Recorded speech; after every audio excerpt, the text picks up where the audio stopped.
Hi hello welcome to KS study. ఈరోజు topic ఏంటంటే ఎవరైతే సీజీఎల్ నోటిఫికేషన్ కోసం వెయిట్ చేస్తున్నారో ఆ టైం రానే వచ్చింది. ఎందుకంటే job calendar CGL job calendar వచ్చిందండి. సో నేను ఇప్పుడు స్పెసిఫిక్గా దేనికోసం చెప్తున్నానంటే ఎవరైతే సీజీఎల్ కంబైన్డ్ గ్రాడ్యుయేట్ లెవెల్ ఎవరైతే ప్రిపేర్ అవుతున్నారో వాళ్ళకి సంబంధించిన కంప్లీట్ రోడ్ మ్యాప్ నేను చెప్పబోతున్నాను. ఇది మీరు ఇప్పుడు జాబ్కు ప్రిపేర్ అవుతున్నప్పటి నుంచి జాబ్ కొట్టేంత వరకు నేను కంప్లీట్గా చెప్తాను. సో కంప్లీట్గా నీట్గా ఉంటుంది. వీలైతే మీరు నోట్ చేసుకోవడానికి ట్రై చేయండి.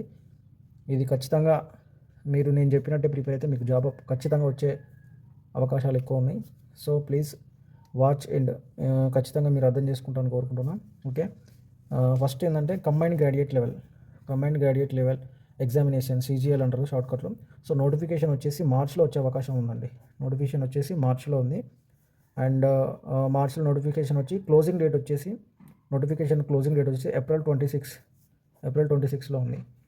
అండ్ ఎగ్జామినేషన్ కండక్టింగ్ ఎప్పుడు చేస్తారంటే మే ఆర్ జూన్ ఈ మధ్యలో జూన్లో ఈ మధ్యలో ఎప్పుడు చేసేది అది ఈ 2 నెలల్లో. సో 2026 ఓకేనా. సీజీఎల్ కంప్లీట్ స్టడీ ప్లాన్ ఏంటంటే ఇది కంప్లీట్ చాలా ఇంపార్టెంట్. అసలు దీన్ని ఎలా యూజ్ చేసుకోవాలి, ఎలా మనం ప్లాన్ చేసుకోవాలనేది నేను కంప్లీట్గా చెప్తాను వినండి. ఎగ్జామ్ స్టేజెస్ వచ్చేసి టైర్ 1 క్వాలిఫైయింగ్ నేచర్, టైర్ 2 వచ్చేసి మెరిట్ లిస్ట్ ఉంటుంది నీకు. మరి నీకు డైలీ స్టడీ టైం డిస్ట్రిబ్యూషన్ ఎట్లా అంటే మనము ఇప్పుడు స్టడీ టైం ఎట్లా ప్రిపేర్ చేసుకోవాలి అనేది నేను చెప్తాను. డైలీ స్టడీ టైం వచ్చేసి ఎట్లయితే ఏ వేలో ప్రిపేర్ అయితే మనం తొందరగా అచీవ్ చేయగలుగుతామో నేను కంప్లీట్గా చెప్తా వినండి.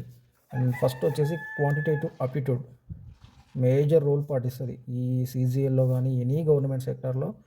క్వాంటిటేటివ్ అప్టిట్యూడ్ అనేది major role.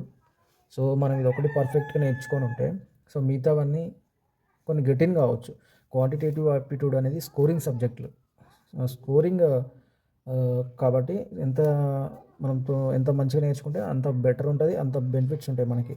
So quantitative aptitude daily 2 hours practice చేయాలి.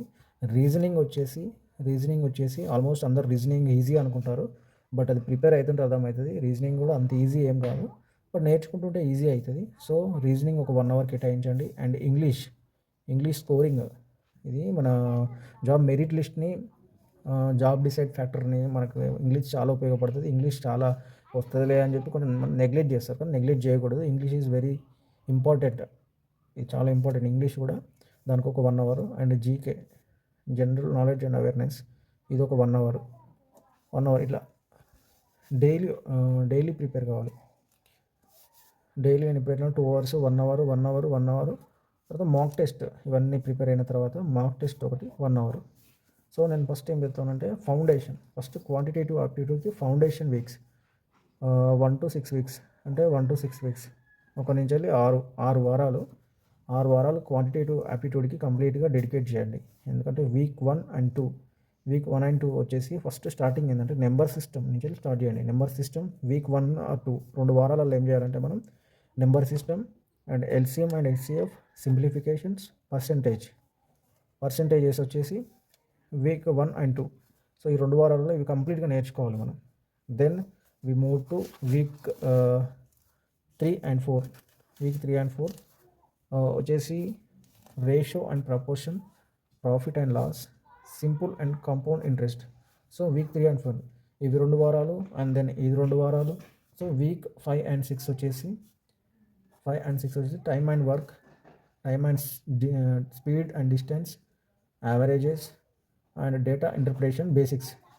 సో ఇది ఆప్టిట్యూడ్. ఇట్లా ప్రిపేర్ కాండి. ఆప్టిట్యూడ్ ఒక 6 వారాలు డెడికేట్ చేసి గన్ షాట్గా ఖచ్చితంగా ప్రిపేర్ అయ్యి వీటిని ప్రాపర్గా మనము ఇట్లా ఈ వేలో చదువుకుంటే ఖచ్చితంగా మనం దీన్ని పర్ఫెక్ట్ అవుతాము. క్వాంటిటేటివ్ ఆప్టిట్యూడ్ పర్ఫెక్ట్ అవుతాం. సో ఇది ఫాలో కావండి. పర్ఫెక్ట్ కావాలంటే ఖచ్చితంగా నేను చెప్పినట్టు ఫాలో కావండి. ఇంకోటి మిగతాయి ఉన్నాయి సబ్జెక్ట్. ఇప్పుడు ఏమైనా ఇంగ్లీష్ ఉంది, నెక్స్ట్ అవి వేరే వీడియోలో చెప్తా. సో వీడియో కొంచెం లెంతీ అవుతుంది కాబట్టి నెక్స్ట్ ఇంకో వీడియోలో చెప్తా. ఫస్ట్ అయితే మన క్వాంటిటేటివ్ ఆప్టిట్యూడ్ ఈ వేలో ప్రిపేర్ అయితే చాలా మనకు తొందరగా ఈజీగా అర్థమవుతుంది. ఇంకోటి మనకు గుర్తుండిపోతుంది. సో ప్రాక్టీస్ చాలా ఇంపార్టెంట్. ఎంత ప్రాక్టీస్ చేస్తే మనం అంత పర్ఫెక్ట్ అవుతాము. సో ఇవన్నీ ఇప్పుడు వీక్ 1 and 2లో వచ్చేసి ఇవి నేర్చుకొని వీటికి ఒక 1 hour 2 hours అట్లా నేర్చుకున్నాక 1 అవర్, 2 అవర్ మళ్ళీ రివిజన్, మళ్ళీ దీంట్లో రివిజన్, అట్లా రివిజన్ చేసుకుంటూ పోతూ మాక్ టెస్ట్‌లో రాస్తే నీకు ఖచ్చితంగా మైండ్‌కి ఎక్కుతది. సో, ఇంకొకటి వచ్చేసి నెక్స్ట్ వీడియోలో చెప్తా. సో, ఈ వీడియో ఇంతవరకేనా. నెక్స్ట్ వీడియోలో నేను చెప్తాను. నెక్స్ట్ వీడియో కూడా చూడండి. So, please subscribe this YouTube channel for more updates. Okay. Thank you so much.